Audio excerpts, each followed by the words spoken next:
కొత్త సంవత్సరంలో police కొలువులట 14,000 constable పోస్టుల భర్తీకి రంగం సిద్ధం. త్వరలో నోటిఫికేషన్ విడుదల. రెండేళ్లుగా నిరుద్యోగులు ఎదురుచూపులు. ఖాళీగా వేలాది కానిస్టేబుల్ పోస్టులు, సిబ్బందిపై పెరిగిన పని భారం. మరి ఇప్పుడు సరే కానిస్టేబుల్ పోస్టుల మీద మీకు అంత ఇది వచ్చింది. గ్రూప్ 1 ఏమాయ్, గ్రూప్ 2 ఏమాయ్, గ్రూప్ 3 ఏమాయ్, టీచర్ జాబులు జంబో డిఎస్సి వేస్తామన్నారు ఏమాయ్, జూనియర్ లెక్చరర్ పోస్టులు ఏమాయ్, ఇంకా ఎన్నో డిపార్ట్మెంట్స్లో ఎన్నో పోస్టులు డేట్లు కూడా ప్రకటిస్తుంది. Job calendar ఏమాయ్.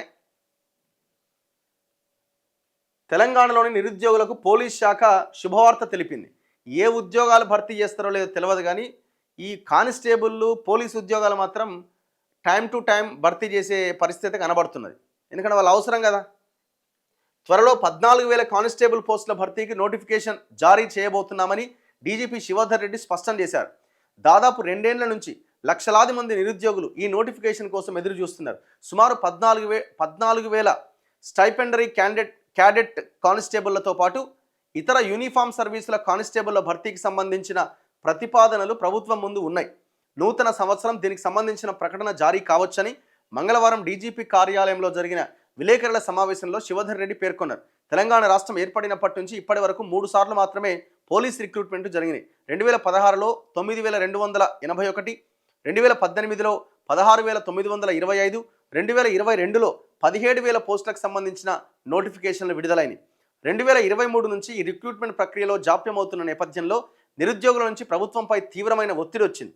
ఈ క్రమంలో ఆ నోటిఫికేషన్ విడుదలవుతుందన్న సమాచారాన్ని డీజీపీ నిర్ధారించారు. పోలీస్ శాఖలో ఏటా జరుగుతున్న పదవీ విరమణల వల్ల సిబ్బంది సంఖ్య తగ్గుముఖం పడుతోంది. మరోవైపు నిర్ణీత వ్యవధిలో కానిస్టేబుళ్ల భర్తీ జరగకపోవడంతో వేలాది పోస్టులు ఖాళీగా ఉంటున్నాయి.